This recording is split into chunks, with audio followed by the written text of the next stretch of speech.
يسرى مراف 16 እናወጣለን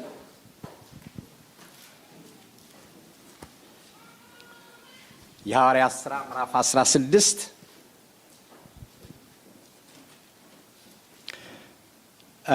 ምዕራፍ 15 ቁጥር 36ን ልጨምርና ከዛ ምዕራፍ 16 አለፍ ብዬ እስከ ምዕራፍ 8 ድረስ አንዳንድ የተወሰኑ ቁጥሮች አነባለሁ በጌታ በኢየሱስ ስም። ከጥቂት ቀን በኋላ ጳውሎስና በርናባስ ተመልሰን የጌታን ቃል በተናገርንበት በየከተማው ሁሉ ወንድሞችን እንጎብኛቸው እንዴት እንዳሉም እንወቅ አለው ይላል። ቁጥር ምዕራፍ 16 ቁጥር 1 ወደ ደርቤና ወደ ልስጥራም ደረሰ። እነሆ በዚያም የአንዲት ያመነች አይሁዳዊት ልጅ ጢሞቴዎስ የሚባል አንድ ደቀ መዝሙር ነበር። አባቱ ግን የግሪክ ሰው ነበር። ለእርሱም በልስጥራ በኢዮቅዮን ያሉ ወንድሞቹ መሰከሩለት። ጳውሎስ ይህንን ከእርሱ ጋር ይወጣ ዘንድ ወደደ።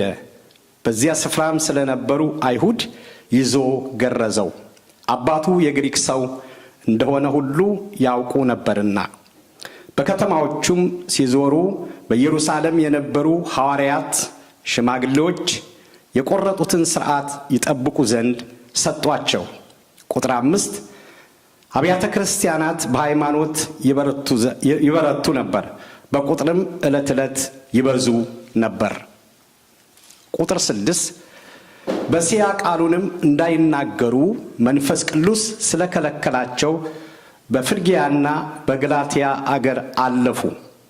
በሚስያም አንጻር በደረሱ ጊዜ ወደ ቢታንያ ይሄዱ ዘንድ ሞከሩ፣ የኢየሱስ መንፈስ አልፈቀደላቸው። ቁጥር 8 በሚስያም አጠገብ አለፈው ወደ ጥሮያዳ ወረዱ። ራእይንም ለጳውሎስ በሌሊት ታየው። አንድ የመቄዶንያ ሰው ወደ መቄዶንያ ተሻገርና እርዳን እያለ ቆሞ ሲለምነው ነበር። ቁጥር 10 ራእዩንም ካየ በኋላ ወዳው ወደ መቄዶንያ ልንወጣ ፈለግን፣ ወንጌልንም እንሰብክላቸው ዘንድ እግዚአብሔር እንደጠራን መስሎናልና ይላል። ቁጥር 19 ጌቶቿም የትርፍ ተስፋ እንደወጣ ባዩ ጊዜ ጳውሎስና ሲላስን ይዘው ወደ ገበያ በሹማምንት ፊትም ጎተቷቸው። ወደ ገዢዎችም አቅርበው እነዚያ ሰዎች አይሁድ ሆነው ከተማችንን እጅግ ያናውጣሉ፣ እኛም የሮሜ ሰዎች ሆነን እንቀበላቸውና እናደርጋቸው ዘንድ ያልተፈቀዱልንን ልማዶች ይናገራሉ አሉ። ሕዝቡም አብረው ተነሱባቸው። ገዢዎችም ልብሳቸውን ገፈው በብትር ይመቷቸው ዘንድም አዘዙ። በብዙም ከደበደቧቸው በኋላ ወደ ወህኒ ጣሏቸው። የወህኒውም ጠባቂ ተጠንቅቆ እንዲጠብቃቸው አዘዙት። እርሱም የዚህን አይነት ትእዛዝ ተቀብሎ ወደ ውስጠኛው ወህኒ ጣላቸው። እግራቸውንም በግንድ አጣብቆ ጠረቃቸው። ቁጥር 25 በመንፈቀ ሌሊትም ግን ጳውሎስና ሲላስ እየጸለዩ እግዚአብሔርን በዜማ ያመሰግኑ ነበር። እስረኞችም ያዳምጧቸው ነበር። ድንገት የወህኒው መሠረት እስኪናወጥ ድረስ ታላቅ የምድር መንቀጥቀጥ ሆነ። በዚያን ጊዜ ደጆች ሁሉ ተከፈቱ፣ የሁሉም እስራት ተፈታ። ምዕራፍ 17 ቁጥር 1 በኢንፌድና በአጵሎንያም ካለፈ በኋላ ወደ ተሰሎንቄ መጡ። በዚያም የአይሁድ ምኵራብ ነበር። ጳውሎስም እንደ ልማዱ ወደ እነሱ ገባ። 3 ሰንበትን ያህል ከእነሱ ጋር ከመጽሐፍት እየጠቀሰ ይነግራቸው ነበር። ቁጥር 3 ሲተረጉምላቸውም ክርስቶስ መከራ እንዲቀበልና ከሙታንም እንዲነሳ ይገባው ዘንድ እያስረዳ ይህንን የምሰብክላችሁ ኢየሱስ እርሱ ክርስቶስ ነው ይል ነበር። ከነርሱም አንዳንዶች ተረድተው ከሚያመልኩት ከግሪክ ሰዎች ብዙ ከነበሩት ሴቶች ጥቂቱ ያይደሉ ከጳውሎስና ከሲላስ ጋር ተባበሩ። ምዕራፍ 8 ቁጥር 22 ምዕራፍ 18 ይቅርታ ቁጥር 22 ወደ ቂሳርያም በደረሱ ጊዜ ወጥቶ ለቤተ ክርስቲያን ሰላምታ ከሰጠ በኋላ ወደ አንጾኪያ ወረደ። አጭር ጸሎት እንጸልይ። አምላካችን እግዚአብሔር ሆይ እናመሰግንሃለን፣ እናከብርሃለን። በመካከላችን በጸሎት በአምልኮ ስለነበርክ ጠረንህንና ውበትህን ህልውናህን ስላየንና ስላገኘን እናመሰግንሃለን። ክብር ሁሉ ለዘላለም ላንተ ይሁን። አሁን ደግሞ ሰማያትና ምድር የተፈጠሩበትን ሕያው የሆነ ቃል በብዙ ተፈትኖ ጌታ እግዚአብሔር ሆይ ያለፈ የሚለውጥ የሚሰራ የሚነቅል የሚያፈርስ የሚተክል ሕያው ቃል ከድምፅ ካንተ አንደበት የወጣ ምንም ስህተት የሌለበትን ንጹህ ቃል እንዲተናገረን በኢየሱስ ስም ጸልያለሁ። እግዚአብሔር ሆይ አንድም ነፍስ ከቃል ዛሬ ጌታ ሆይ እነሆ ሳትገናኛ ሳትነካት እንዳትወጣ በኢየሱስ ስም ጸልያለሁ። የቃል ጥላት የሆነ ጌታ ሆይ ሰለሞን እንደተናገረው የወይናችንን ቦታ የሚያጠቁ ጥቃቅን ቀበሮችን አጥምዳችሁ ያዙልኝ እንዳለ ቃልህን የሚነጥቅ ጌታ እግዚአብሔር ሆይ ስጋችንን እዚህ አስቀምጦ መንፈሳችንን የሚያስኮበልን ማንኛውም ተጽዕኖ ሰበርኩት፣ የተሰበረ ይሁን በኢየሱስ ስም የተሰበረ ይሁን። እግዚአብሔር ሆይ በመካከላችን ስላለ ስለምትሆንም እናመሰግንሃለን። እኔም ባሪያ ከሰጠኝ ክልል ውጭ እንዳልወጣ የሰጠኝን ግን በፍጹም ነፃነትና ግልጽነት መናገር የምችልበትን ጌታ ሆይ ጸጋ፣ አቅም፣ ጉልበት፣ ጥበብ አሜን። ጌታ ይባርካችሁ። እንቀመጣለን።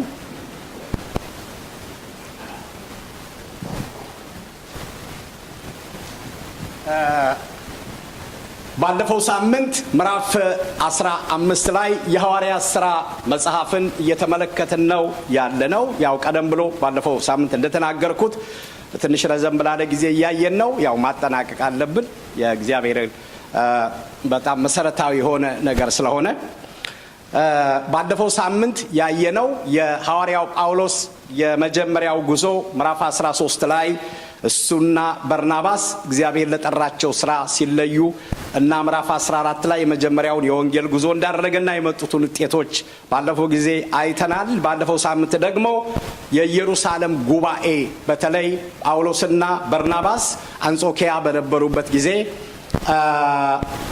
እነሱ ያስተማሩትን ትምህርት በተቃራኒ መልኩ የሚያስቡ የዶክትሪንና የሐሰት ትምህርት ወይም ደግሞ መጽሐፍ ቅዱስ የማይለውን የክርስቶስን የደህንነት ትምህርት የሚያጣምም ትምህርት ከኢየሩሳሌም ከይሁዳ መጥተው አንጾኪያ ማስተማር እንደጀመሩ በዚህ ምክንያት ክፍፍል እንደተነሳና ክርክር እንደተነሳ ስለዚህ ህዝቡ ተሰብስበው አይሄ ጉዳይ በጣም ሲሪየስ ጉዳይ ስለሆነ ወደ ሐዋርያት ወደ ኦሪጂናል የእግዚአብሔርን ቃል ወደሚያስተምሩት ወደ እነ ጴጥሮስ ጉዳይ ሆኖ ይፈታ ተብሎ አንጾኪያ ተወስኖ ሰዎች ተመርጠው ያንን ትምህርት ከሚያስተምሩትም እንዲሁ ሐዋርያው ጳውሎስም በርናባስም ሌሎችም ወደ ኢየሩሳሌም እንደተላኩ ዛም በኢየሩሳሌም ጉባኤ እንደተደረገ ብዙ ክርክር እንደነበርና በመጨረሻ ላይ ያው ጴጥሮስና በወቅቱ የነበረው የኢየሩሳሌም መሪ ያዕቆብ በተናገሩት ንግግር የእግዚአብሔርን ቃል መሰረት አድርገው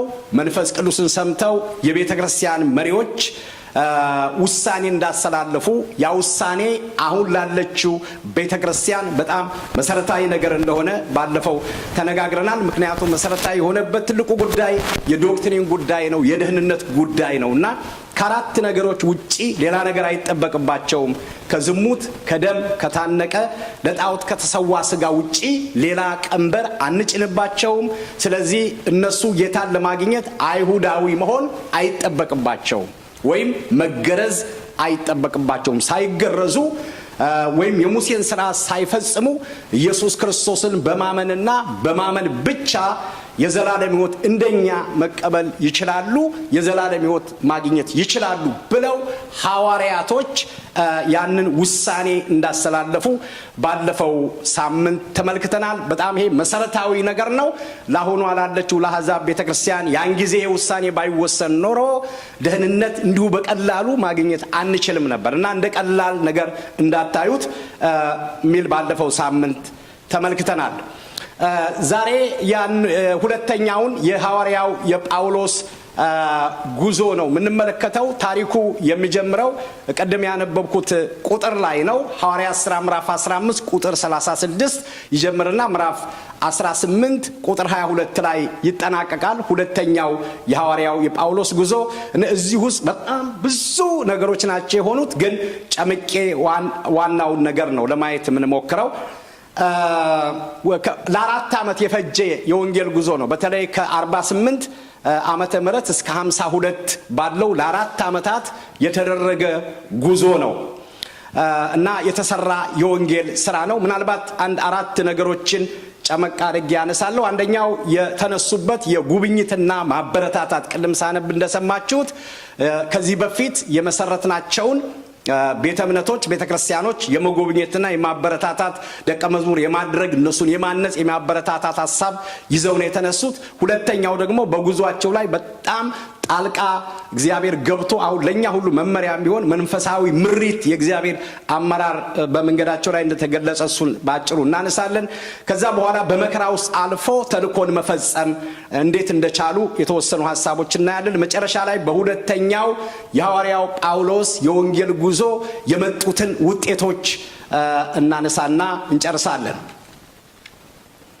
ምዕራፍ 15 ቁጥር 36 ላይ ቅድም እንዳነበብኩት ጳውሎስ ከጥቂት ቀን በኋላ ጳውሎስና በርናባስ ተመልሰን የጌታን ቃል በተናገርንበት በየከተማው ሁሉ ወንድሞችን እንጎብኛቸው፣ እንዴት እንዳሉ እንወቅ አለው ይላል።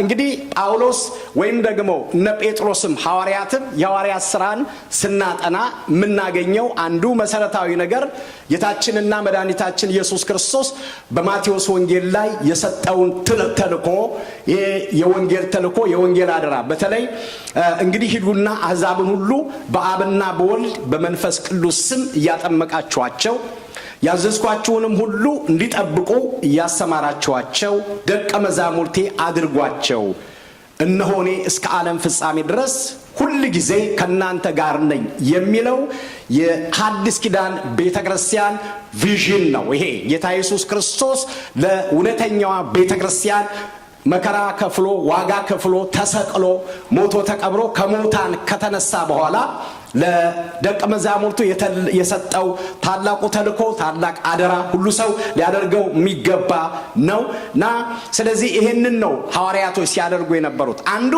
የጌታችንን የመድኃኒታችንን የኢየሱስ ክርስቶስን የሞቱንና የትንሣኤውን ሚስጥር ወይም ደግሞ ይህንን የምስራች ለሰዎች ይናገሩ ነበረ።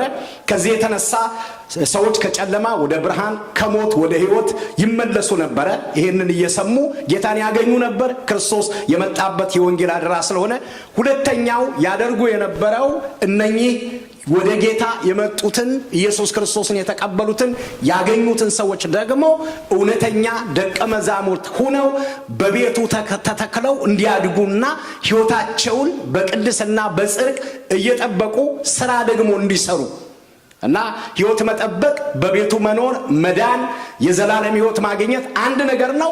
ግን ደግሞ የምንኖርበትን ዓላማና ተልእኮ መፈጸም ደግሞ ሌላኛው ሁለተኛው ቁልፍ ነገር ነው። ስለዚህ ያደርጉ የነበረው የዳኑ ሰዎች አንድ በቤቱ ተተክለው እንዲያድጉ፣ ደህንነታቸውን እንዲጠብቁ፣ በመከራ ውስጥ በፈተና ውስጥ በስደት ውስጥ እንዲጸኑ፣ የተቀበሉትን የዘላለም ሕይወት እስከ መጨረሻው አጽንተው እንዲቆሙ ይህንን ማድረግ አንድ ነገር ነው። ሁለተኛው እንደገና ደግሞ የተካፈሉትን የዘላለም ሕይወት ከክርስቶስ ኢየሱስ በነፃ የተሰጣቸውን ሕይወት ደግሞ ለሌሎች እንዲያካፍሉ የማድረግ ሥራ ሲሰሩ ነበር ማለት ነው። ስለዚህ ሐዋርያው ጳውሎስ እንግዲህ የኢየሩሳሌምን ውሳኔ ወደ አንጾኪያ ይዞ ከመጣ በኋላ የተወሰነ መመሪያውን ውሳኔውን ካስተላለፉና ካነበቡ ጉባኤውን ከተቀበለ በኋላ እንደገና በርናባስና እሱ ተነሱና ወንጌል ሰብከን የመሰረትናቸውን ቤተክርስቲያን እንዴት እንደሆኑ እንጎብኛቸው እንያቸው ብለው ተነስተው ነው ጉዞ የጀመሩት ማለት ነው። ከዚህ ነው የሁለተኛ የወንጌል ጉዞ የሚጀምረው ማለት ነው። ከዛ በኋላ ማርቆስን ይዞ ከመሄድ ጋር አብረው ሲሄዱ ግጭት ተፈጠረ። በበርናባስና በጳውሎስ ምክንያት አለመግባባት ሆነ። ምዕራፍ 13 ላይ ጥሎን ስለተመለሰ አሁን ሊሄድ አይችልም አለ ጳውሎስ። በርናባስ ደግሞ ይዘን መሄድ አለብን ይቅርታ እናድርግለት አለ። በዚህ ክርክር ተነሳ። ግን መጨረሻ ላይ ምንም አሁን እኛ ባለንበት ዘመን እንዳለው አይነት ጥል ሳይሆን አለመስማማታቸውን በመስማማት ወይም ደግሞ በመንፈስ እንደጀመሩ በመንፈስ ተስማምተው አንደኛው ወደ አንድ አቅጣጫ አንደኛው ወደ አንድ አቅጣጫ ሄዱ። ስለዚህ አለመግባባቶች፣ አንዳንድ ጊዜ ክርክሮች፣ ሚስአንደርስቱድ የተለያዩ ነገሮች በታላላቅ በነበሩ ሰዎችም ነበረ ድሮ። ስለዚህ በርናባስ ወደ አንድ በኩል ሄደ፣ እንደገና ጳውሎስ ሲላስን ይዞ ቀጠለ ማለት ነው። ሁለተኛውን ጉዞ ቀጠለ። ከዛ በኋላ ምዕራፍ 16 ቁጥር 1 ላይ በደርቤ በልስጥራ ባለፈው የተመሰረቱ ቤተክርስቲያኖች ናቸው እነኚህ አይተናቸዋል። እዛ ቦታ ላይ ሄደው እንደጎበኙ አዩዋቸው ማለት ነው። እንግዲህ ምን እንዳደረጉ ዲቴል የተጻፈ ነገር ባይኖርም ሄደው እንደጸለዩላቸው ቁጭ ብለው እንዳስተማሯቸው እንዴት እንደነበሩ እንደጎበኟቸውና ሕይወታቸውን በደም በክርስቶስ ኢየሱስ የወንጌል እውነት ላይ እንዲተክሉ እንዳማከሯቸውና የእግዚአብሔርንም ደግሞ ሐሳብ እንዳካፈሏቸው የእግዚአብሔር ቃል ይነግረናል ማለት ነው። ከዛ በኋላ እነህን ካበረታቱና ከጨረሱ በኋላ ጳውሎስ ወደ እስያ ወንጌል ለመስበክ ሁለተኛውን ሚሽን ለመጀመር በልቡ አስቦ ጉዞ ሲነሳ ሁለት ጊዜ መንፈስ ቅዱስ ከለከለው የሚል ቃል ታገኛላችሁ። ከለከለው ነው። ቁጥር 6 ላንብብ።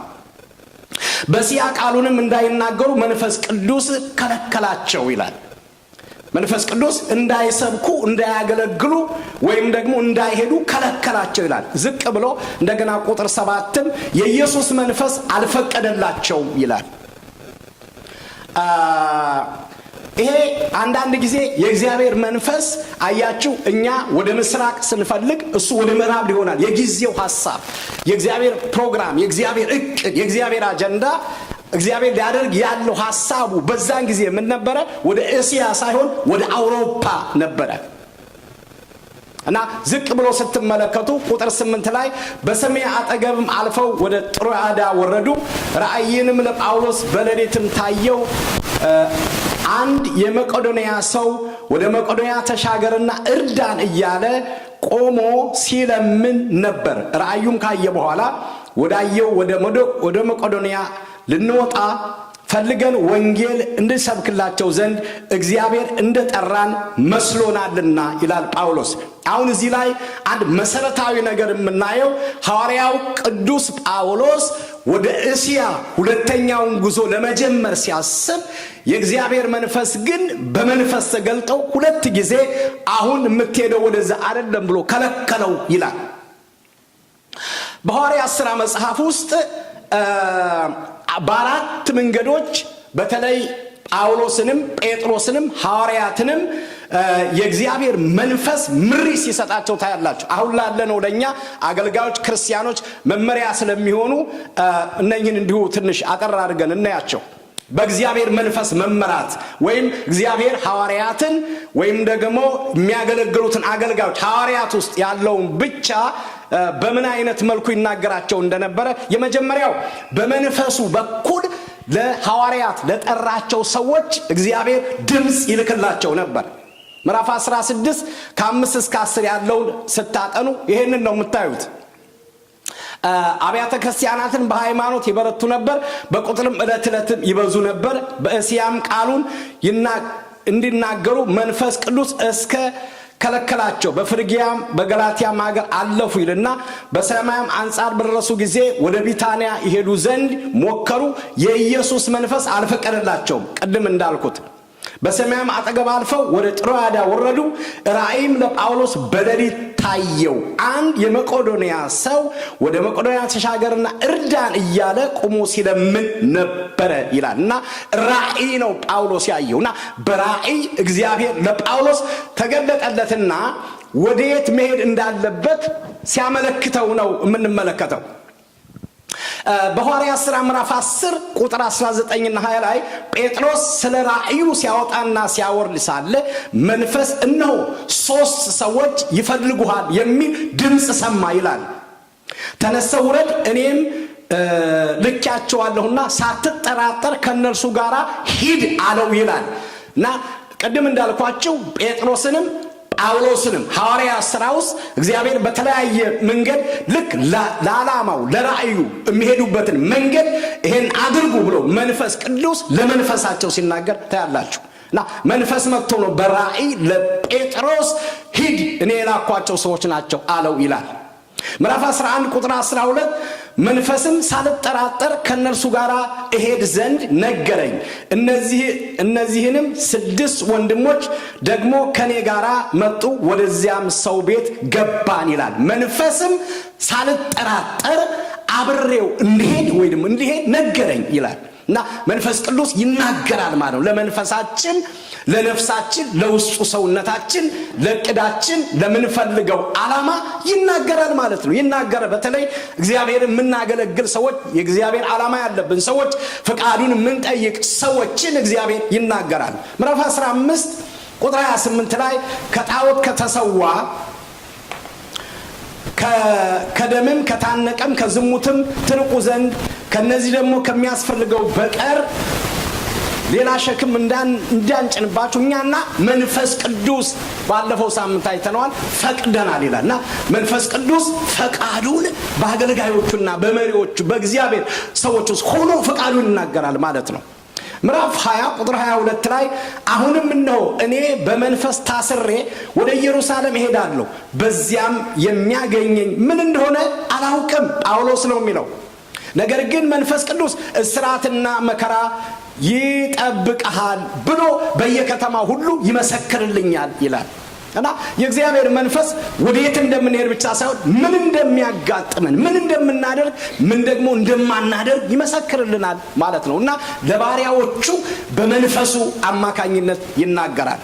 ነገር ግን ሩጫውና ከጌታ ከኢየሱስ የተቀበልኩትን አገልግሎት እርሱንም የእግዚአብሔርን ጸጋ ወንጌልን መመስከር እፈጽም ዘንድ ነፍሴ በኔ ዘንድ እንደማትከብር እንደ ከንቱ ነገር ቆጥሬያታለሁ ይላል ጳውሎስ።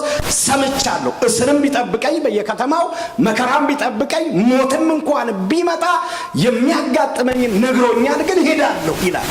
እና የእግዚአብሔር መንፈስ ለአገልጋዮቹ ለባሪያዎቹ ለጠራቸው ሰዎች መንፈሳቸው ላይ የሚሄዱበትን መንገድ የሚደርስባቸውን ማድረግ ያለባቸውን ማድረግ ደግሞ የሌለባቸውን ይናገራል ማለት ነው በመንፈሱ።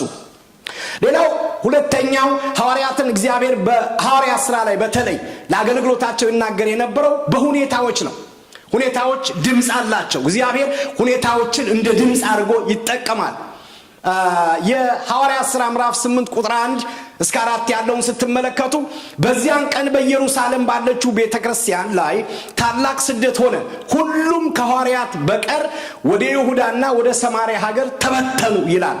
አንዳንድ ጊዜ አንዳንድ ሁኔታዎች እግዚአብሔር የሚናገርባቸው ድምጾች ናቸው። እና ስደት መከራ ከሰይጣን ብቻ አይደለም። አንዳንድ ጊዜ የሚመጡ አሁን ሐዋርያት ሥራ ምዕራፍ 8 ላይ የመጣው መበተን ቁጥር በተለይ ታች ዝቅ ብላችሁ ቁጥር 4 ስታይ የተበተኑት ቃሉን እየሰበኩ ዞሩ ይላል። ከዛ የተነሳ ቤተክርስቲያን በሙሉ በዛች ማለት ነው።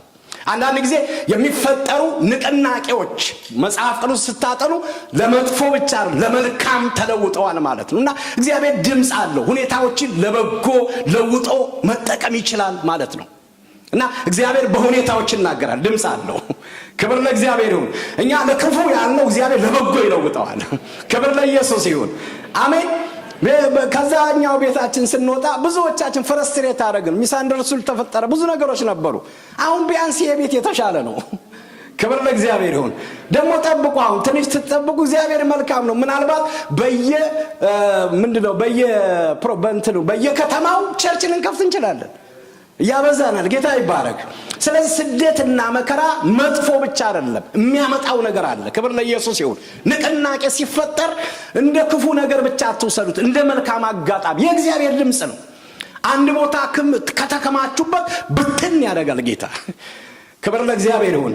በተለይ የኢትዮጵያ ሙሉ ወንጌል ቤተክርስቲያንን በደም ታሪኳን እዚህ ሙሉ ወንጌል ውስጥ ያደጋችሁ ብዙዎች አላችሁ እና ታሪኳን በደም አይታችሁ ከሆነ እንዴት እንደበዙ ብታዩ፣ አስተማሪዎች፣ የጤና ረዳቶች ምናምን በየአገሩ በየክፍለ ሀገሩ ምናምን ሲሄዱ አንዱ ሰው ወርቋን የምታውቀው እንኳን አንድ ዳዲ ቱሎ የሚባል ሐኪም አለና በየሄደበት ቦታ ሁሉ 1 ዓመት ነው የሚቆየው። ልክ እያከመ ግን ወንጌል ነው የሚመሰክረው። ትልቅ ቸርች ይሆናል በየዓመቱ። ከዛ ሲነቁበት ያባርሩታል። ክብር ለኢየሱስ ይሁን። እኛ ውስጥ ያለው መንፈስ የሚበዛ ነው። ስለዚህ ስደት ሊኖር ይችላል፣ መከራ ሊኖር ይችላል። በስደትና በመከራ ውስጥ ግን እግዚአብሔር ድምፅ ስላለው እንበዛለን። ክብር ለእግዚአብሔር ይሁን። አሜን።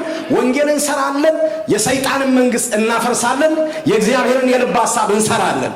ክብር ለኢየሱስ። እስኪ ለጌታ ክብር አምጡ። እንበዛለን እና መጥፎ ነገሩን ብቻ አትዩ። እግዚአብሔር መልካም አምላክ ነው። ክብር ለኢየሱስ ይሁን።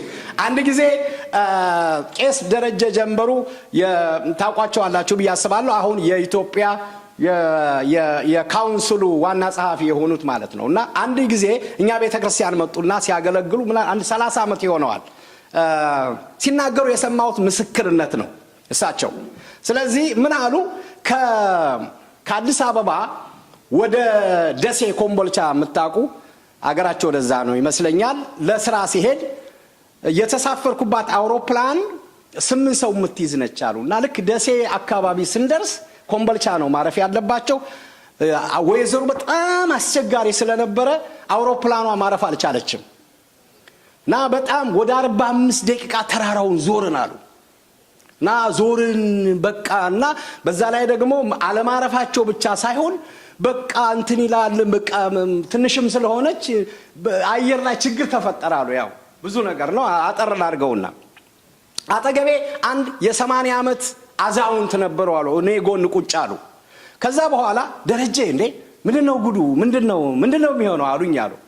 አይ አውሮፕላኑ ወይዘሮ አስቸጋሪ ስለሆነ እና በጣም ስለተናጠ የሆነ ችግር ስለሆነ ማረፍ አልቻለም እና ማረፍ ስላልቻለ ነው እየዞረ ያለው ኦሬዲ ስለተናገረም ብዬ ነገርኳቸው አሉ። ትንሽ ቆዩና በኋላ ስማ ሹፌር ወራጅ አለ አሉ። እስኪ ክልክል ነው በሉት። አጠገባቸው ላሉ ክልክል ነው። ክብር ለእግዚአብሔር ይሁን። አሜን። ትደርሳላችሁ። ምንም አይነት ወጀብ ቢመጣ በህይወታችሁ ነውጥ ቢመጣ የተሳፈራችሁ ቦታ አንደኛ አስተማማኝ ነው። የሆነ 8 ሰው የሚይዝ አውሮፕላን ሳይሆን የነገስታት ንጉስ የጌቶስ ጌታ መርከቡ ውስጥ ገብታችኋል። እስኪ እደርሳለሁ በሉ አንድ ጊዜ። ትደርሳላችሁ። እና ይኖራል፣ ፈተና ይኖራል፣ መከራ ይኖራል። እንደውም ክርስትና መሆኑ የሚታወቀውና የሚጣፍጠው በስደትና በመከራ ውስጥ ነው። አይደለም እንዴ? ክብር ለእግዚአብሔር። ለዚህ እኮ ነው ጌታ ኢየሱስ ሲያስተምር እና ሲነቅፏችሁ፣ ሲያሳድዷችሁ፣ ክፉ ነገር በውሸት ሲያወሩባችሁ ብፁዓን ናችሁ ይላል። ዋጋችሁ በሰማይ ታላቅ ነውና ደስ ይበላችሁ ይላል። አያችሁ፣ እኛማ ብዙ ድካም ያለብን ብዙ የምንሳሳት ሰዎች ነን። እኛ ምንም ንጹህ የሆነ በየትኛውም ኮርነር ብታገላብጡት እንከን የማታገኙለትን ኢየሱስ ክርስቶስን ብዔልዜቡል አለበት ብለውታል አይደል? በቃ ስለዚህ ፈተና አለ፣ መከራ አለ፣ ግን እግዚአብሔር እዛ ውስጥ ድምፅ አለው። ድምፁ ደግሞ የማብዛት ነው። ስለዚህ ያበዛናል። እስኪ እንበዛለን በሉ። እንበዛለን፣ አናንስም። የሰይጣን እቅድና ዓላማ እግዚአብሔር አፍርሶታል። የሚስማማ ሰው አሜን ይላል። ይፈርሳል። የተቀነባበረ የጠላት ሥራ ይፈርሳል። እግዚአብሔር ከአንቺ ጋር ነው፣ ከኔ ጋር ነው፣ ከኛ ጋር ነው። እንደ ኃያልና እንደ ጨካኝ እግዚአብሔር ከኛ ጋር ነው። ክብር ለኢየሱስ ይሁን። የሰማይና የምድር ዳርቻ ፈጣሪ የነገስታት ንጉስ የጌቶስ ጌታ ከኛ ጋር ነው። እግዚአብሔር ከኔ ጋር ነው በሉ። እግዚአብሔር ካንቺ ጋር ነው። አይተውሽም፣ ጥሎሽ አይሄድም፣ መንገድ ላይ ይመራሻል። ፈተና ይኖራል አለ። ያ የእግዚአብሔር ድምፅ ነው። እግዚአብሔር የሚናገርበት ድምፅ ነው። ድምፁ እዛ ውስጥ አለ። 3 በሁኔታዎች ይናገራል። ሶስተኛው በመላእክት ይናገራቸው ነው። መላእክት ይልካል። ለነ ጴጥሮስ፣ ለነ ጳውሎስ፣ ለነ ያዕቆብ እግዚአብሔር መላእክቶችን ይልክ ነበረ።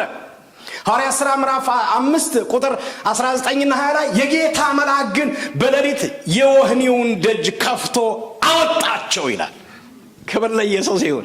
ሂዱና ቆማችሁ የዚህን ሕይወት ቃል ሁሉ ለአሕዛብ በመቅደስ ንገሩ አላቸው ይላል። መንፈሱን ይልካል፣ ለመንፈሳቸው ይናገራል። ሁኔታዎች ሲመጡ በሁኔታዎች ይናገራል። ደግሞ የተመደቡ መልአኮች አሉ ከእግዚአብሔር ለባሪያዎቹ የተመደቡ። እነኛ ደግሞ ይመጣሉ እየተላኩ። እስር ቤት በነበሩበት ጊዜ እነ ጴጥሮስ ከዚህ በፊት ምዕራፍ 5 ላይ አይተነዋል። እና የጌታ መልአክ ግን በሌሊት የወህኒውን ደጅ ከፍቶ አወጣቸው ይላል። ዛሬ የገባችሁበት የሆነ ቅርቃር ቢኖር ማን ያወጣኛል ብላችሁ የተረበሻችሁበት የሆነ ማንም አይችለውም የምትሉት ቢኖር አንድ መልአክ አለ ከላይ የሚላክ። አሜን ነው። ይላካል መልአክ።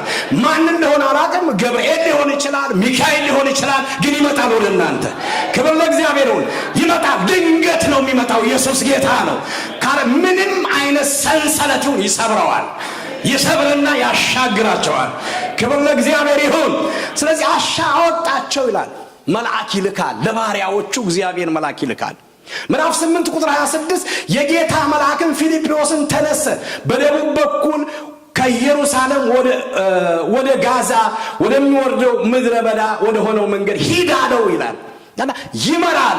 ወህኒ ቤቱን ሰብሮ ለወንጌል ሥራ ማውጣት ብቻ ሳይሆን አቅጣጫ ይሰጥና ወደዚህ ሂድ ይላል። ይመራል ማለት ነው።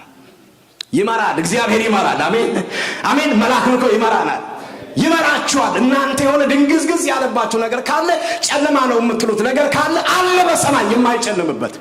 ክብር ለእግዚአብሔር ይሁን። እሱ ጋር ጨለማ የለም፣ ብርሃን ነው። እግዚአብሔር ብርሃን ነው፣ በእሱ ዘንድ ጨለማ የለም። ስለዚህ ይመጣል። መልአክ ይልካል። ለአንድ ምስኪን ሰው መልአክ ይልካል። ጌታ መልአክ ይልካል። መልአክ ይልካል። መልአክ ይልካል። መንገድ ለጠፋባቸው መልአክ ይልካል። ጌታ ሲያያችሁ መልአክ ሲልክ ያያችሁ አጨብጭቡ ለሰራዊት ጌታ ለእግዚአብሔር። ይልካል። መንገድ ላይ አይተው ምዕራፍ 10 ቁጥር 3 እስከ 7 ቀኑ 9 ሰዓት ያህል ቆርኔሌዎስ ሆይ የሚለው የእግዚአብሔር መልአክ ወደ እርሱ ሲገባ በራእይ በግልጥ አየው ይላል። በ9 ሰዓትም ተጠቅሶ ነውና የእግዚአብሔር መልአክ መጣ። እርሱም ትኩር ብሎ ሲመለከት ደንግጦ ጌታ ሆይ ምንድነው አለ። መልአኩም አለው ጸሎትህና ምጽዋትህ በእግዚአብሔር ፊት ለመታሰቢያ እንደሆነ አረገ አለው። እነሆም ወደ ኢዮጴ ሰዎች ልከህ ጴጥሮስ የሚባለውን ስምዖንን አስመጣው።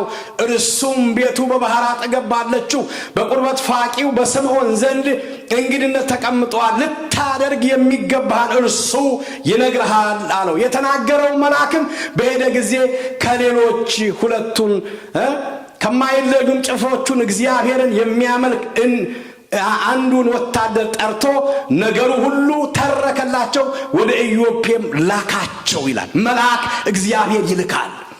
አሜን። በሚያስፈልገን ጊዜ እግዚአብሔር መልአክ ይልካል።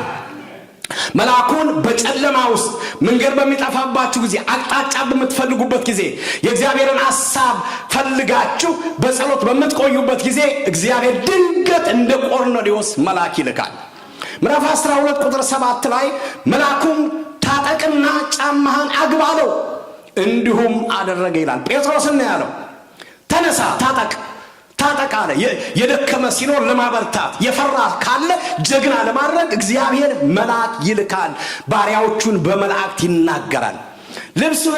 ልብሱንም አለበሰውና ተከተለኝ አለው። ወጥቶም ተከተለው። ራእይንም የሚያይ ይመስለው ነበር እንጂ መልአክ የሚያደርገውን ነገር እውነት እንደሆነ አላወቀም። የመጀመሪያውና የሁለተኛውን ዘብ አልፈው ወደ ከተማ ወደሚያወጣው ወደ ብርቱ መዝጊያ ደረሱ። እርሱም አውቆ ተከፈተላቸው ይላል። ወጥተውም እንዴት ሰላች አለፉ። ወዲያውም መልአኩ ከነርሱ ተለየ ይላል። ጴጥሮስም ወደ ልቡ ተመልሶ ጌታ መልአኩን ልኮ ከሄሮድስ እጅና የአይሁድ ሕዝብ ይጠብቁት ከነበረው ሁሉ እንዳዳነኝ አሁን በእውነት አወቅኩኝ አለ ይላል። እግዚአብሔር ይባረክ። አሜን። ለማዳን ሲፈልግ እግዚአብሔር መልአክ ይልካል። ክብር ለእግዚአብሔር ይሁን። አሜን። አዳነኝ አላወቅኩም ነበር አለ እና እሱ ለመሞት አያችሁ ሊገደል ነው የተያዘው፣ ተይዞ የነበረው እስር ቤት።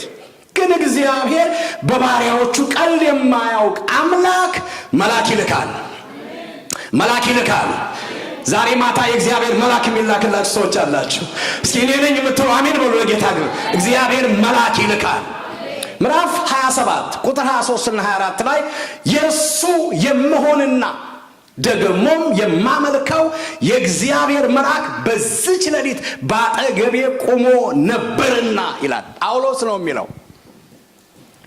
የእሱ የመሆን የእሱ የሆንኩኝ ንብረቱ የሆንኩ ባሪያው የሆንኩ ዕቃው የሆንኩ የጠራኝ ያዳነኝ ልጁ የሆንኩኝ እኔ ደግሞም የማመልከው እሱን እንደማመልክ እሱም ያውቀኝ እኔ አንቺ ማለት ነው እና የእሱ የመሆንና ደግሞ የማመልከው አምላኬ እግዚአብሔር አለ።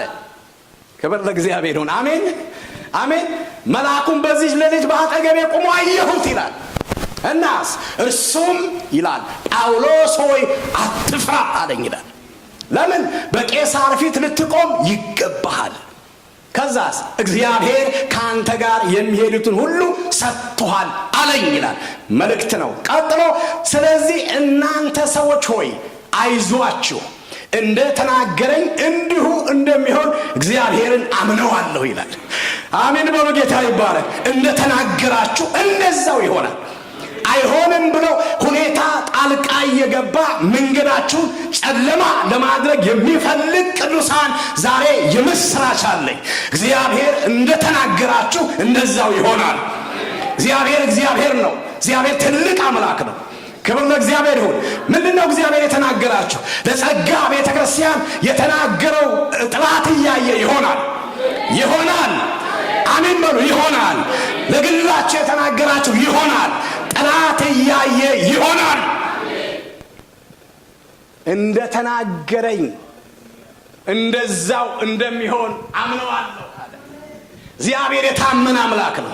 ራሱን ሊክድ አይችልም። እሱ መልካም አምላክ ነው። መልካም አምላክ መልካም ብቻ ነው። ክፉ የማያውቅ እግዚአብሔር መልካም ነው ይላል። አሁን በመከራ ቀን መሸሸጊያ ነው ይላል። ሃሌሉያ። በእርሱ የሚያምኑትን ደግሞ ያውቃል ይላል። ያውቀናል። እግዚአብሔር ያውቀናል። ሃሌሉያ። ስለዚህ እግዚአብሔር መልካም ነው፣ በመከራ ቀን መሸሸጊያ ነው እና ጳውሎስ እንደዚህ ይላል፣ አይዟችሁ ይላል። ክብር ለኢየሱስ ይሁን። አሜን። አይዟችሁ። ለምን? እግዚአብሔር መልአክ ልኳል። አጠገቤ ቆሞ አይቼዋለሁ። ምን አለ? አንድም ነፍስ አይጠፋም ብሎኛል ይላል። ክብር ለኢየሱስ ይሁን። አንድም ነፍስ አይጠፋም ብሎኛል፣ ደግሞ እንደነገረኝ እንደዛው እንደሚሆን እኔ አምነዋለሁ። እግዚአብሔር የታመነ አምላክ ነው። እስኪ ለጌታ ክብር አምጡ። የታመነ ነው፣ ይታመናል። እግዚአብሔር ባሪያዎቹን ይናገር የነበረው መንፈሳቸው ላይ ሁኔታዎችን ያመጣና ድምፅ ልኮ ያበዛል። ደግሞ መልአክ እየላከ ይናገራል፣ ያስመልጣል፣ ምሪት ይሰጣል፣ መንገድ ይሰጣቸው ነበር። አራተኛ በትንቢት ይናገር ነበር። ሐዋርያት ሥራ ላይ ብቻ ነው እያየን ያለ ነው። ሐዋርያት ሥራ ምዕራፍ 2 ቁጥር 17 እና 18 እግዚአብሔር ይላል በመጨረሻው ቀን እንዲህ ይሆናል፣ ሥጋ በለበሰ ላይ ሁሉ ከመንፈስ ያፈሳለሁ። ወንዶችና ሴቶች ልጆች ሁሉ ትንቢት ይናገራሉ፣ ጎበዛዝት ደግሞ ራእይ ያያሉ፣ ሽማግሌዎችም ህልም ያልማሉ ይላል። ይሄ የተስፋ ቃል ነው። ኢዮኤል ላይ ያለ ነው። ሐዋርያት ሥራ ምዕራፍ 2 ላይ የተፈጸመ ነው። እንደዚህ ይሆናል፣ ወንዶች ልጆች ሴቶች ልጆች ራእይ ያያሉ፣ ትንቢት ይናገራሉ። ደግሞ በዛች ወራት ወንዶችና ሴቶች ባሪያዎቼ ላይ ከመንፈስ ያፈሳለሁ፣ ትንቢት ይናገራሉ ይላል። ምዕራፍ 21 ቁጥር 9 እስከ 11 ድረስ ሐዋርያት ሥራ ስንመለከት ከነርሱም ትንቢት የሚናገሩ 4 ደናግል ሴቶች ልጆች ነበሩ ይልና አያሌ ቀንም ተቀምጠን ሳለን ነቢይ የነበረው አጋቦስ የሚሉት አንድ ሰው ከይሁዳ ወረደ። ወደኛ መጣና የጳውሎስን መታጠቂያ ወስዶ የገዛ እጁንና እግሩን አስሮ እንዲሁ መንፈስ ቅዱስ ይህንን መታጠቂያ ያለውን ሰው አይሁድ በኢየሩሳሌም እንደዚህ ያስሩታል፣ በአሕዛብ እጅም አሳልፈው ይሰጡታል ይላል ብሎ ትንቢት ተናገረ ይላል። እግዚአብሔር ደግሞ በትንቢት ይናገራል። መልእክት የሚያመጡ ሰዎች እግዚአብሔር የሚናገራቸው ሰዎች አሉ። እግዚአብሔር አሁንም በሴቶች ልጆች በወንዶች ልጆች እሱን በሚሰሙ ልጆች ይናገራል ማለት ነው። አያችሁ፣ የሐዲስ ኪዳን ቤተክርስቲያን ውስጥ የትንቢት አገልግሎት ነበረ። መንፈስ ቅዱስ በመንፈሳችን በመላእክት በኩል በሁኔታዎች ብቻ ሳይሆን በሰዎች በትንቢት ይናገረናል ማለት ነው። ክብር ለእግዚአብሔር ይሁን። ጳውሎስ ላይ ሊደርስ የታሰበውን ነገር ነቢይ ልኮ በትንቢት ተናገረው ማለት ነው። እና እግዚአብሔር ይናገራል። ከሁሉ በላይ ደግሞ በቃሉ ይናገረናል። ከሁሉ በላይ ስህተት የሌለበት ሊሳሳት የማይችል ሁሉ ጊዜ እግዚአብሔር በቃሉ ይናገረናል። እግዚአብሔር መልካም አምላክ ነው። ክብር ለኢየሱስ ይሁን። እግዚአብሔር ይናገረናል። እግዚአብሔር ዛሬም ይናገራል። በመንፈሱ ይናገራል፣ በሁኔታዎች ይናገራል፣ በመላእክት ይናገራል፣ በሰዎች ትንቢት ይናገራል። ናትናቁ ትንቢትን አትናቁ ይላል እግዚአብሔር ቃል። መንፈሳዊ ነገር ማክበር፣ የእግዚአብሔርን ቃል መልእክት ማክበር፣ መንፈሳዊ ነገሮችን ትንቢቶችን ማክበር እግዚአብሔር የሚናገርባቸው መንገዶች ስለሆኑ ሐዋርያው ጳውሎስ ከዛ በኋላ መንፈስ ቅዱስ ከለከለውና ግን ትክክለኛውን ደግሞ አሳየው፣ ተናገረው። ወደ እስያ ሳይሆን ወደ አውሮፓ ሂድ አለው። ምዕራፍ 16 ቁጥር 16 ላይ ወደ ጸሎት ስፍራ ስንሄድ የሟርተኝነት መንፈስ የነበራት ለጌቶቿም እየጠነቆለች ብዙ ትርፍ ታመጣ የነበረች አንዲት ገረድ አገኘን ይላል። እሷም ጳውሎስንና እኛን እየተከተለች የመዳንን መንገድ የሚነግሯችሁ እነዚህ ሰዎች የልዑል አምላክ ባሪያዎች ናቸው ብላ ትጮህ ነበረ ይላል። ይህንንም እጅግ ቀን አደረገች። ጳውሎስ ግን ተቸገረና ዞር ብሎ መንፈሱን ከእርሷ እንዲወጣ በኢየሱስ ክርስቶስ ስም አዝዣለሁ አለው። ሲያዘው ወጣ ይላል። ጳውሎስ ልክ ወደ አውሮፓ ሄደና ከቁጥር 8 ጀምሮ ከቁጥር 10 ጀምሮ ያለው እስከ ቁጥር 18 ስታይ ወደ አውሮፓ ሄደና የእግዚአብሔርን ቃል መስበክ ጀመረ። እዛ ቦታ ላይ ሊዲያ ዳነች። የመጀመሪያዋ ሴት በመጽሐፍ ቅዱስ እንደምናየው አውሮፓ ውስጥ ለሴቶች ነው ወንዝ ዳር ባህር ዳር ወይም ደግሞ የቢች ዳር የሰበከው ጳውሎስ ምኩራብ ስላልነበረ እዛ ቦታ ላይ የመጀመሪያዋ ሴት ሊዲያ የምትባል እሷና የቤተሰቦቿ ሰዎች ሁሉ ዳኑ ይለናል። እሱን አልፎ ነው ሲመጣ እንደገና እየመሰከረ ሲመጣ አንዲት ገረድ የነበረች እንደገና ደግሞ እየጠነቆለች ለገዢዎቿ ገንዘብ ታመጣ የነበረች ሴት ደግሞ አገኘ። አሁን እንዳነበብኩላችሁ ከዛ በኋላ ምንድነው የምታደርገው? ጳውሎስ የእግዚአብሔር ሰው ነው እያለች ትናገራለች። እና የእግዚአብሔርን ቃል የሚናገሩ ናቸው ስሟቸው ማለት ታወከ በመንፈሱ ይላል። እና ደጋግማለች። መጨረሻ ላይ ጳውሎስ ልክ መንፈሷ ውስጥ አንዳንድ መልካም ንግግሮች ሁሉ ከጌታ አይደሉ፣ መፈተሽ አለባቸው። ክብር ለእግዚአብሔር ይሁን። አሜን። ክፉ ብቻ አይደለም ደግ የሚመስሉ ግን ውስጣቸው መርዝ ያለባቸው አባባሎች፣ አደራረጎች አሉ። ዘወር አለና ገሰጸው ይላል። በናዝሬቱ በኢየሱስ ክርስቶስ ስም ሲለው ጮኸና ከውስጧ ወጣ ይላል። ግን ልክ መንፈሱ ሲወጣ ሴትዮዋ ዳነች፣ ነፃ ወጣች። ሌላ ችግር ግን ተፈጠረ። ቅድም እንዳነበብኩላችሁ የተፈጠረው ችግር ምን ነበር? በጥንቆላ ትርፍ ይተዳደሩ የነበሩ ሰዎች እሷ እየጠነቆለች የምታመጣውን ገንዘብ ይጠቀሙ የነበሩ በጣም ተናደዱ። በሙሉ እዛ ያሉት በአካባቢው በአጠቃላይ ይሄ ብቻ አይደለም፣ ተነሱና በሙሉ አድማ አደረጉ። አጠቃላይ ተሰበሰቡና ያዟቸው። ሲላስ ተያዘ፣ ጳውሎስ ተያዘ። አብረዋቸው ማነው? በኋላ መጣበታለሁ። ጢሞቴዎስ ነበር፣ እንደገና ደግሞ ሉቃስ ነበር። እነሱን ግን ሲላስና ጳውሎስን ያዟቸው። መያዝ ብቻ አይደለም አቀረቧቸው። እኛ የማንቀበለውን እንግዳ ትምህርት፣ ያልተለመደ በአካባቢያችን የማይፈለግ የማይታወቅ እንግዳ ትምህርት አምጥተው እያናወጡ ነው። ይህ ብቻ አይደለም፣ ትርፋችንን የምታመጣውን ይችን የነሱ ሰራተኛ የነበረችውን ደግሞ ነፃ አውጥተዋል ብለው ከሰሷቸው። በዚህ ምክንያት ቅድም እንዳነበብኩላችሁ ተያዙ መያዝ ብቻ አይደለም ተደበደቡ ይላል በዱላ ደበደቧቸው በጣም ጀርባቸው ሳይቀር እግራቸው ሳይቀር ቆሳሰሉ መቷቸው ይሄ ብቻ አይደለም ልክ ደብድበው ቆሳ ስለዋቸው ቀጥሎ ደግሞ ወህኒ ቤት ጣሏቸው የወህኒ ቤት ጠባቂውም ደግሞ በደንብ በጥንቃቄ እንዲጠብቃቸው ተደረገ እንዳያመልጡ ማለት ነው ይሄን ሁሉ እግዚአብሔር በዙፋኑ ያያል ከሰማይ ጌቶቻቸው የትርፋቸው ተስፋ እንደወጣ ባዩ ጊዜ የጳውሎስና የሲላስን ይዘው ወደ ገበያ ሹማምንት ፊት ጎተቷቸው ወደ ገዢዎችም አቅርበው እነዚህን ሰዎች አይሁድ ሆነው ከተማችንን እጅግ ያናውጣሉ አሉ አይሁድ ናቸው እነሱ ደግሞ አህዛብ ከተማ ነው የገቡት ግን ከተማችን ተናወጠና የአይሁድ አመለካከት አስተሳሰብ ይዘው መተው አናወጡን አሉ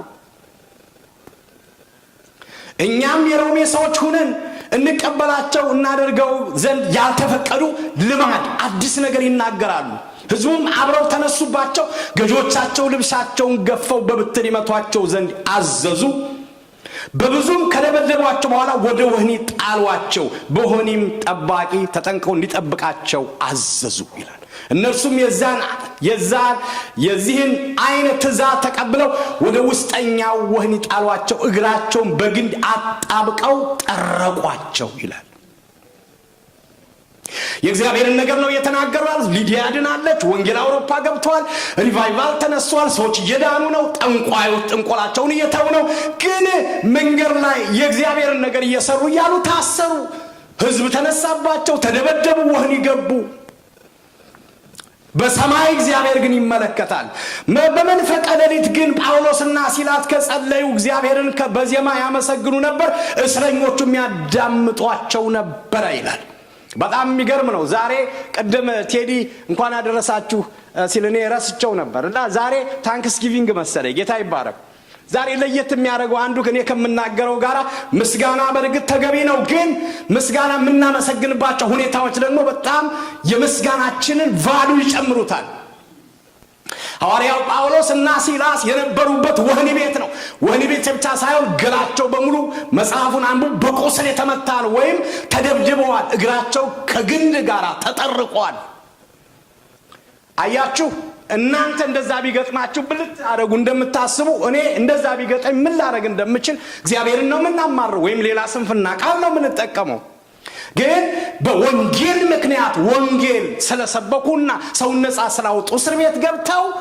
ለግን እግራቸው ተጠርቆ ባለበት ጊዜ ግን እነሱ ያረጉ የነበረው እግዚአብሔር ቃል ቁጥር 25 እንደሚነግረ መንፈቀ ሌሊት ሲሆን ይላል እኩለ ሌሊት ጨለማ ብዙ ነገሮች ድቅድቅ በሆነበት ጊዜ እነሱ ግን አይምሯቸው የነቃ ነበር ክብር ለእግዚአብሔር ይሁን በመንፈቀ ሌሊት ግን ጳውሎስና ሲላስ እየጸለዩ ይላል እግዚአብሔር ይባረክ አሜን ምን ብለው እንደጸለዩ የጸሎታቸው ብዙ ዝርዝር ባይጻፍም ግን አስባለሁ የተገለጠበት እግዚአብሔር በሁኔታዎች ሁሉ ትክክል ነው ለዚህ ነው ሐዋርያው ጳውሎስ ሲጽፍ ሁሉ ጊዜ በጌታ ደስ ይበላችሁ ይላል ደግሜ እላለሁ ይላል እስር ቤቱ ነው የጻፈው ነው ይሄ ሁሉ ጊዜ በጌታ ሰው ደስ ይለው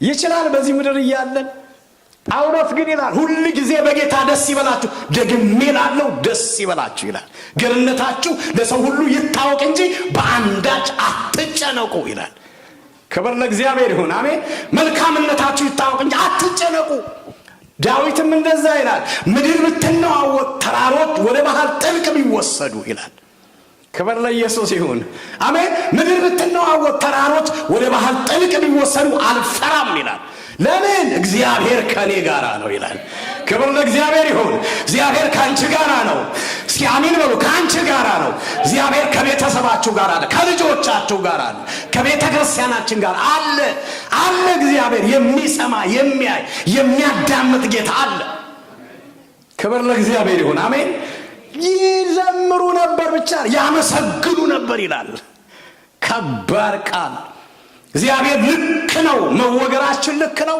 መሰደባችን ልክ ነው መመታታችን ልክ ነው መታሰራችን ልክ ነው ዋጋ መክፈላችን ልክ ነው እስር ቤት መግባታችን ልክ ነው አይመስልም እግዚአብሔርን በዜማ ያመሰግኑ ነበር ይላል ክብር ለኢየሱስ ይሁን አሜን ልክ ሲያመሰግኑ የእግዚአብሔር ቃል እንደሚለን ለነሱና በቤት ላሉ ሁሉ የእግዚአብሔርን ቃል ልክ ሲያመሰግኑ ድንገት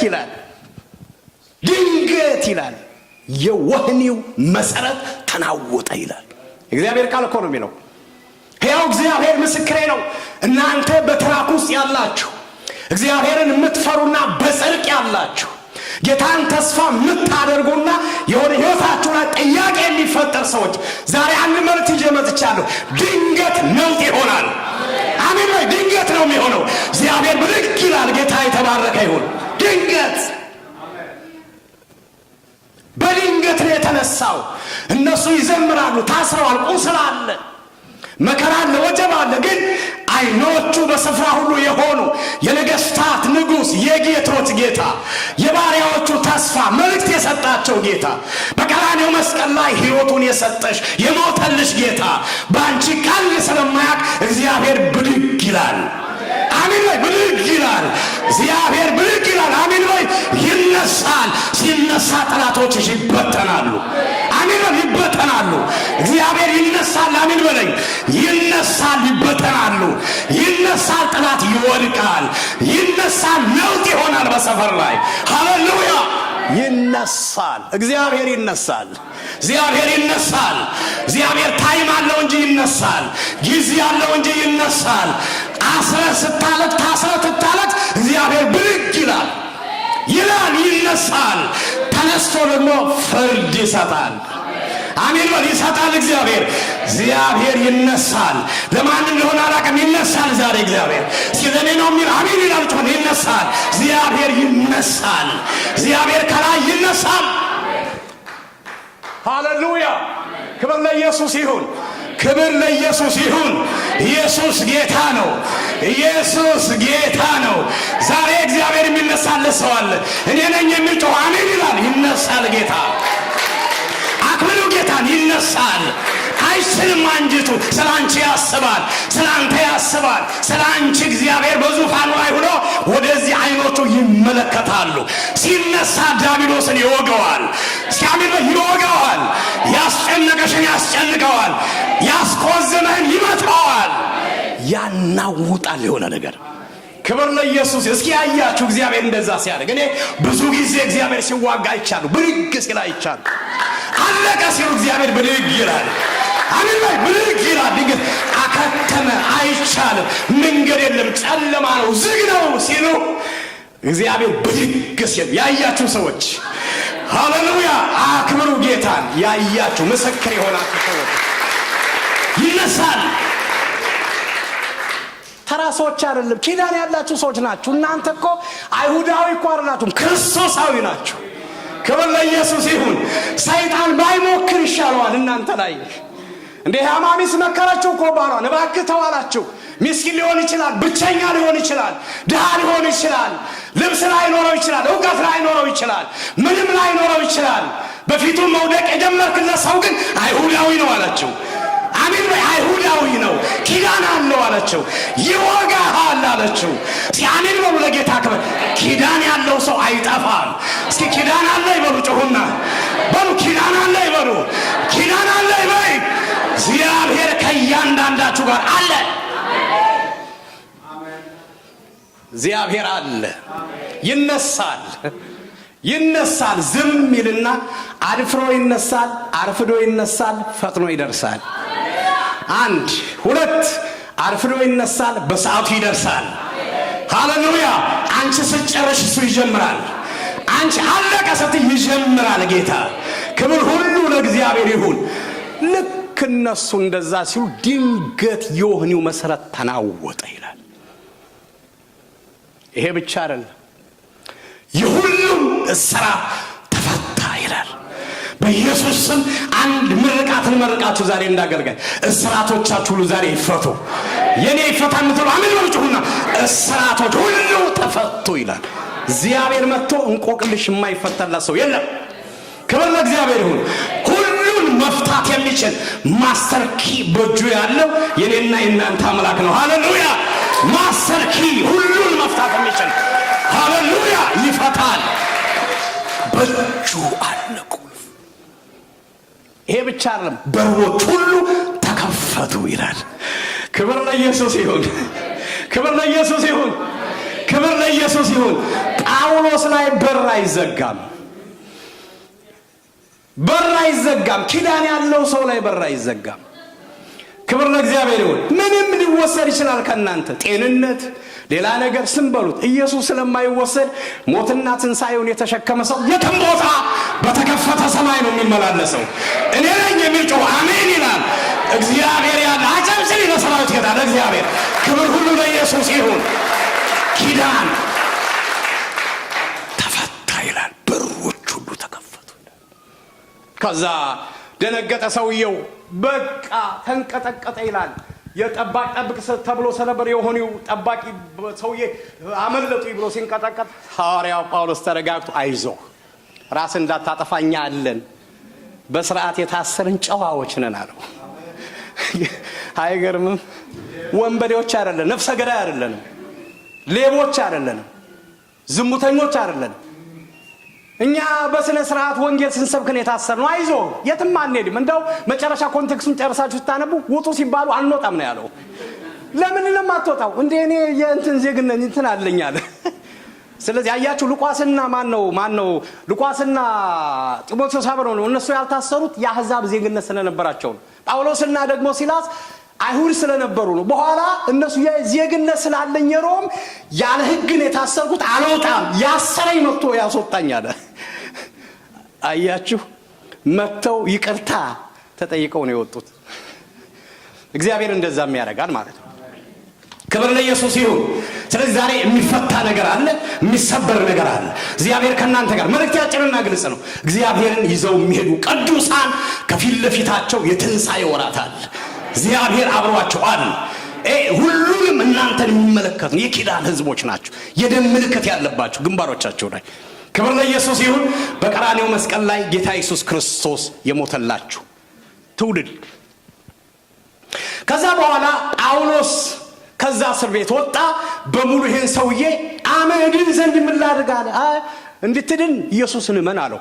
ኢየሱስን ተቀበለ። ከቤተሰቡ ጋር ሁሉ አጠመቀው። በቃ ገቢ ያደረገ እሱ ስራውን ቀጠለ።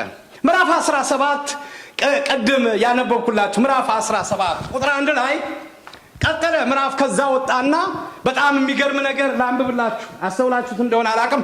ቁጥር 2 ጳውሎስም እንደ ልማዱ ወደ እነርሱ ገባ ይላል።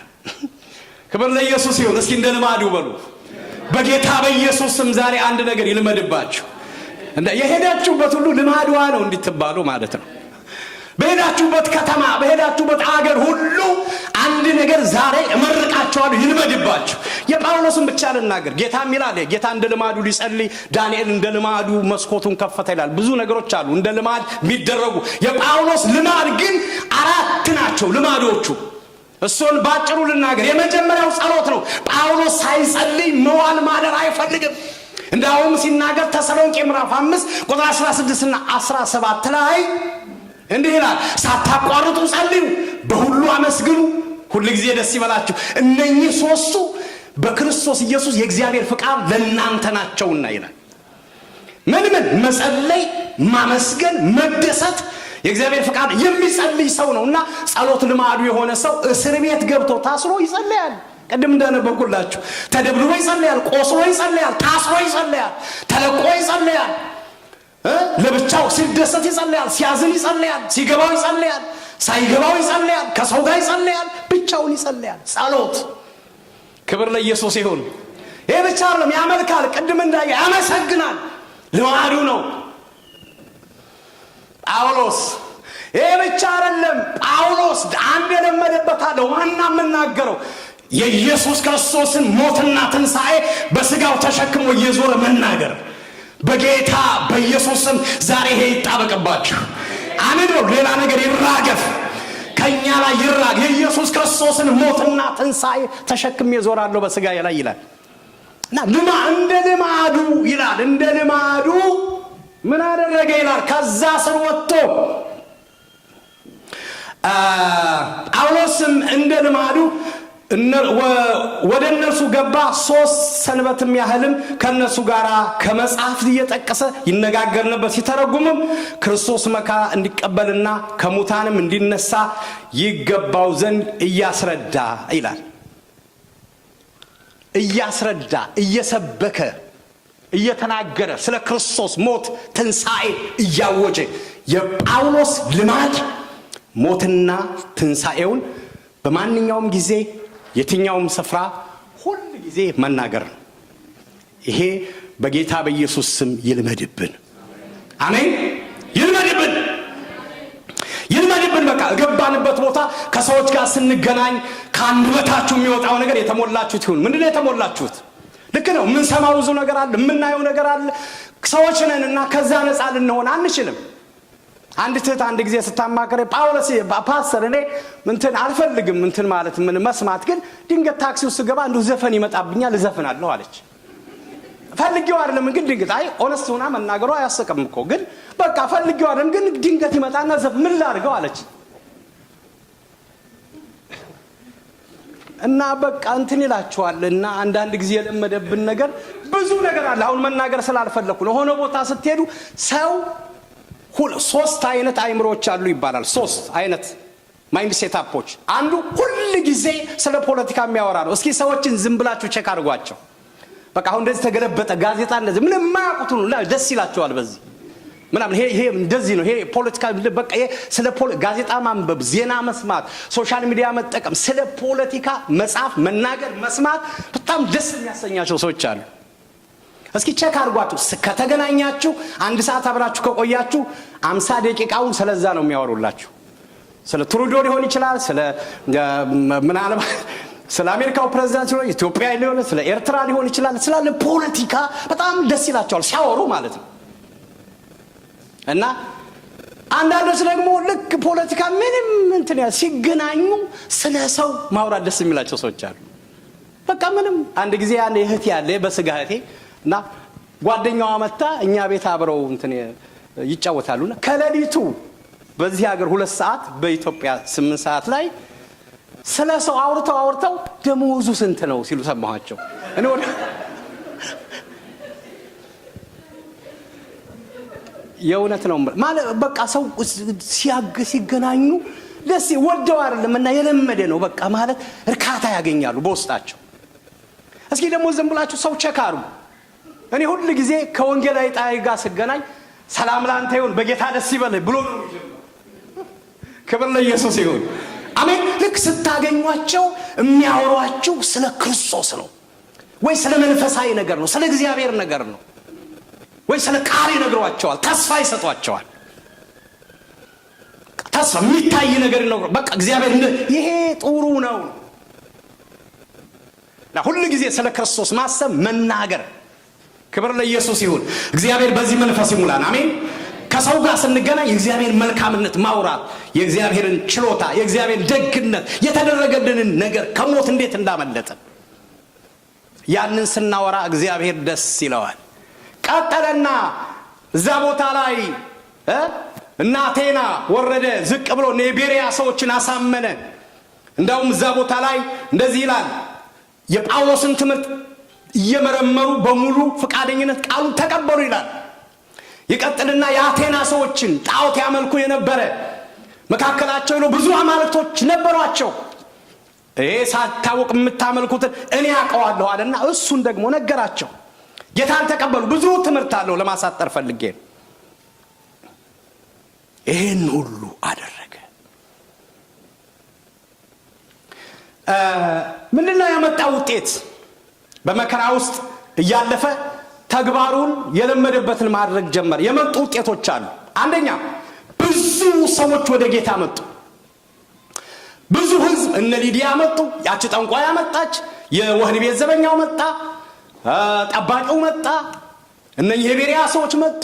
አቴናውስ ሰዎች መጡ። ብዙ ሰው ወደ ጌታ መጣ። ምዕራፍ 17 ከ11 እስከ 12 እነዚህ በተሰሎንቄ ከሚኖሩት ይልቅ ልበሰፊዎች ነበሩና ነገሩ እንደዚህ ሆነን ብለው ዕለት ዕለት መጽሐፍትን እየመረመሩ ቃሉን በሙሉ ፈቃደኝነት ተቀበሉ ይልና ስለዚህ ከነሱ ብዙ ከግሪክም የነበሩ ሴቶች ወንዶች ጥቂት ያይደሉ አመኑ ይላል። ብዙ ሰዎች ወደ ጌታ መጡ። ምዕራፍ 18 ቁጥር 8 የምኵራብ አለቃ ቆሮጶስም ከቤተሰቦቹ ሁሉ ጋር በጌታ አመነ። ከቆሮንቶስ ሰዎችም ብዙ በሰሙ ጊዜ አምነው ተጠመቁ ይላል። ምዕራፍ 16 ምዕራፍ 17 ምዕራፍ 18 በሙሉ ሰመራይ ስናደርገው በሁለተኛው የወንጌል ጉዞ ላይ የመጀመሪያው የሆነው ነገር ሰዎች የኢየሱስ ክርስቶስን የማዳን ወንጌል ስለ ሞትና ስለ ትንሣኤው ስለ ዘላለም ሞትና ስለ ዘላለም ሕይወት በደንብ አውቀው ወደ ጌታ መጡ፣ ጌታን ተቀበሉ። የሐዋርያው ጳውሎስም ዋና መልእክት ይሄ ስለነበረ ሁለተኛ ቤተክርስቲያን ተተከለች። ልክ እንደ መጀመሪያው ማለት ነው። አንድም ደቀ መዛሙርትን አበረታቱ፣ ሁለትም ቤተክርስቲያንን ተከሉ። በገላትያ፣ በደርቤ፣ በልስጥራ፣ በጥሮአዳ፣ በመቄዶንያ፣ በፊልጵስዩስ፣ ተሰሎንቄ፣ ቤርያ፣ አካያ፣ አቴንስ፣ ቆሮንጦስ፣ ቂሳሪያ ቤተክርስቲያን ተተከሉ። ከዚህ በፊት የተተከሉ ደግሞ ደቀ መዛሙርቶች ተበረታቱ፣ በቤቱ እንዲያድጉ አደረጉ። ሶስተኛ ሁለት ጃይንት የሆኑ ሰዎች ተጨመሩ። በደንብ ስሙኝ። ሁለተኛው ጉዞ የሐዋርያው ጳውሎስ የወንጌሉ ጉዞ ላይ እግዚአብሔር በጣም ዓላማ ሲኖረው አንድ ቦታ ላይ ሰው ነው የሚሰጣችሁ። እግዚአብሔር ሰው ይስጣችሁ። እደግማለሁ፣ እግዚአብሔር ሰው ይስጣችሁ። በትዳራችሁ ይሁን በመስሪያ ቤት ይሁን በማንኛውም ሁኔታ እግዚአብሔር ሰው ይስጣችሁ። ጳውሎስ ሁለት ትልልቅ ሰዎች ተሰጡት እዚህ ቦታ ላይ ቀደም እንዳየነው፣ አንደኛው ጢሞቴዎስ ነው፣ ሁለተኛው ደግሞ ሉቃስ ነው። ሁለቱም በጳውሎስ በወንጌል ጉዞ ብዙ ያገኛቸው ሰዎች አሉ። እነኚህ በጣም ዩኒክ ከሚያደርጋቸው ነገሮች አንዱ ጢሞቴዎስ ታውቃላችሁ የጳውሎስን አገልግሎት የተረከበ ነው። ሉቃስ የጳውሎስ ጓደኛ ሆኖ አብሮት እያገለገለ እየደገፈው አሁን እኔ እናንተ ፊት ቆሜ ምሰብከውን ይሄን የሕይወት ቃል ወይም የሐዋርያት ሥራ መጽሐፍንና የሉቃስ ወንጌልን በጥንቃቄ ጽፎ ሰነድ ሆኖ እኛ ጋር እንዲደርስ ያደረገ ትልቅ ሰው በጳውሎስ አገልግሎት የዳነ ነው። እና ሁለቱ ሰዎች ተጨመሩ ማለት ነው። አንድ አገልግሎት ቅድም ብያቸዋለሁ፣ ዱላ ቅብብሎሽ ነው። እኔና ፓስተር ፍጹም እዚህ አሁን እግዚአብሔር እድል ሰጥቶን እያገለገልን ነው። እድሜያችንን ስንጨርስ ደግሞ ሌላ ተረኛ ዱላውን ተቀብሎ ይሄዳል። ያም ሲጨርስ ጌታ ካልመጣ ይሄዳል። ስለዚህ ቤተክርስቲያንን መጸለይ፣ አገልጋዮቹን ማሰብ ያለብን ተተኪ ትውልድ ነው። ቅድም ቴዲ ሲናገር ጌታ ይባርክ። ወጣቶች ትናንትና በጣም ነው ደስ የመጀመሪያቸውም ነው እና ስለ ወጣቶች ጸልዩ። ልጆቻችንን ማንኛውንም አይነት ዋጋ መክፈል ያለብን ለቀጣዩ ትውልድ ነው። ግድ የለም እኛ ዋጋ እንክፈል ማንኛውንም ነገር፣ ግን ትውልድ ላይ ጸልዩ። ለትውልድ ደግሞ ዋጋ ለመክፈል ተዘጋጁ፣ ጸልዩ። የሁላችሁም ልጆች ነገ ቤተክርስቲያን መሪ የሚሆኑ ከክፉ የሚያመልጡ ይችን ቤተክርስቲያን አገልግሎት ይህን ከተማ ተረክበው የሚቀጥሉ ናቸው።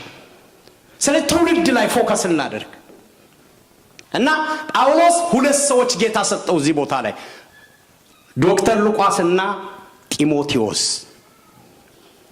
እግዚአብሔር ሰው ይስጠን። አሜን በሉ። አሜን።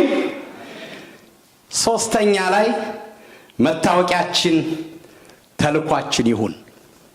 እደግመዋለሁ። ጳውሎስ መታወቂያው ተልኮው ነው።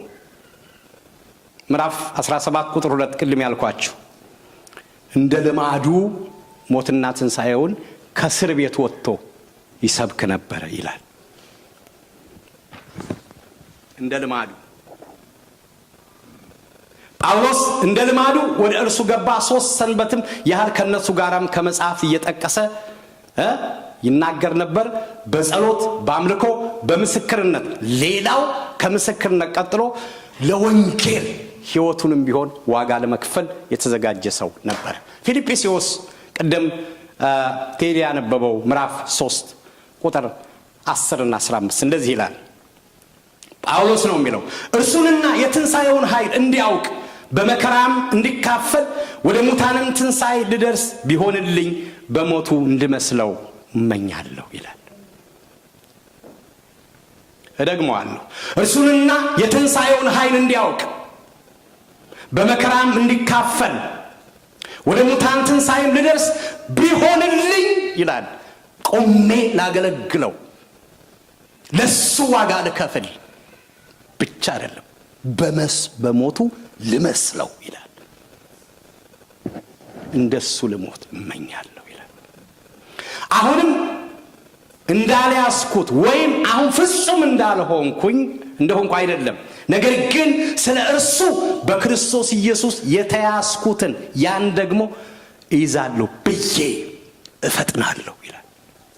ወንድሞች ሆይ እኔ ገና እንዳልያዝኩት እቆጥራለሁ፣ ነገር ግን አንድ ነገር አደርጋለሁ፣ በኋላዬ ያለውን እየረሳሁ በፊቴ ያለውን ለመያዝ እዘረጋለሁ ይላል። እርሱ የገባችሁም ያልገባችሁም የምታውቁትም የማታውቁትም ማንኛውም የኋላ ነገር እርሱ እግዚአብሔር ከፊት ለፊት መልካም ነገር አለው። አሜን። አጀንዳ አለብን። ትልቅ ነገር አለ ከፊት ለፊታችሁ። እግዚአብሔር ለእያንዳንዱ ሰው እንደየጥሪው ያዘጋጀው መልካም ነገር አለ።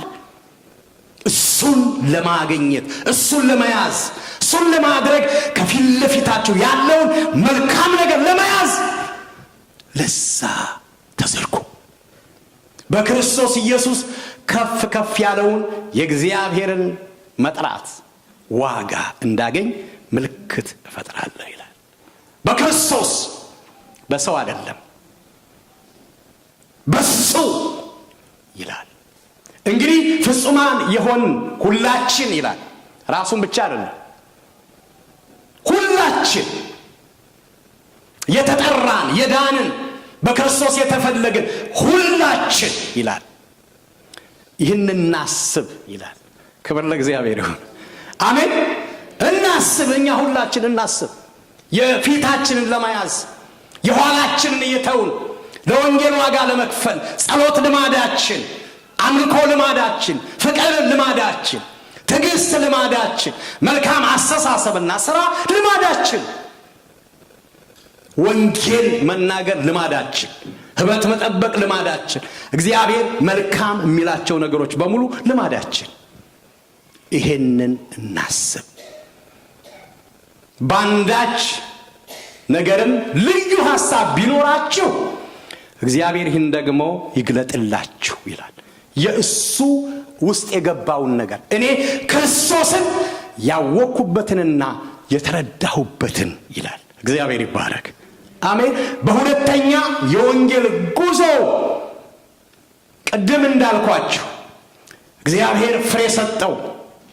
እነ ሊዲያን ከአጋንንት እስራት የተፈታችው፣ የወህኒ ቤት ጠባቂው፣ የአቴና ሰዎች፣ የቤሪያ ሰዎች በፊልጵስዩስ ቸርች ተከለ፣ ተሰሎንቄ ተከለ፣ ቆሮንቶስ ላይ ተከለ፣ በኤፌሶን ጉብኝት አደረገ።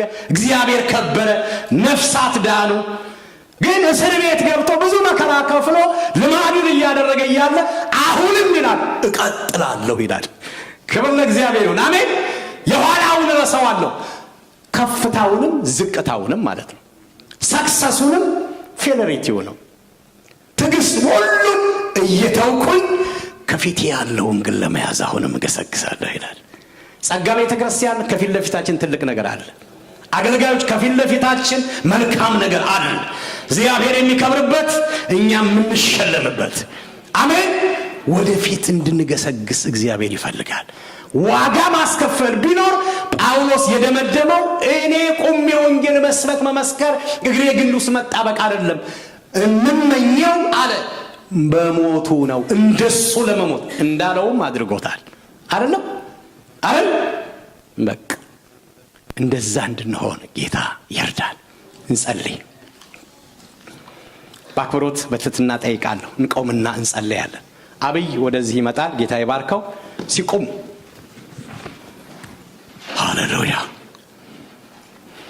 እግዚአብሔር ይባርካ። እጆቻችሁን ከፍ አድርጉ በጌታ ፊት አመስግኑ። ደግሞ ጌታ አምልኮ ልማዳችን ይሁን፣ ጸሎት ልማዳችን ይሁን፣ ምስክርነት ልማዳችን ይሁን፣ ለጌታ ዋጋ መክፈል ልማዳችን ይሁን። እጆቻችሁን አንሱ፣ ከፍ አድርጉት። ሃሌሉያ ሃሌሉያ ሃሌሉያ። እስኪ አመስግኑ ጌታ እንዲረዳን። እርዳኝ በሉ። ጌታ ሆይ እርዳኝ፣ እንድትረዳኝ እፈልጋለሁ፣ እንድታግዘኝ እፈልጋለሁ፣ ሕይወቴን ላንተ መስጠት እፈልጋለሁ። እናትዬ ትመጣ። ጌታ ይባርክ። እስኪ አንድ አጭር ዝማሬ ጳውሎስና ሲላስ የሚለውን ጳውሎስ ናቲ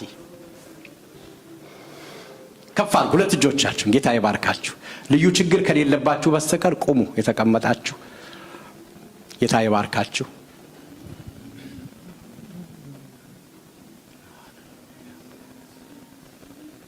ጳውሎስና ሲላስ በእስር ቤት የሚለውን መዝሙር ዘምረን ከዛ ከፓስተር ጋር እንጸልያለን። እጆቻችሁን ከፍ አድርጉ።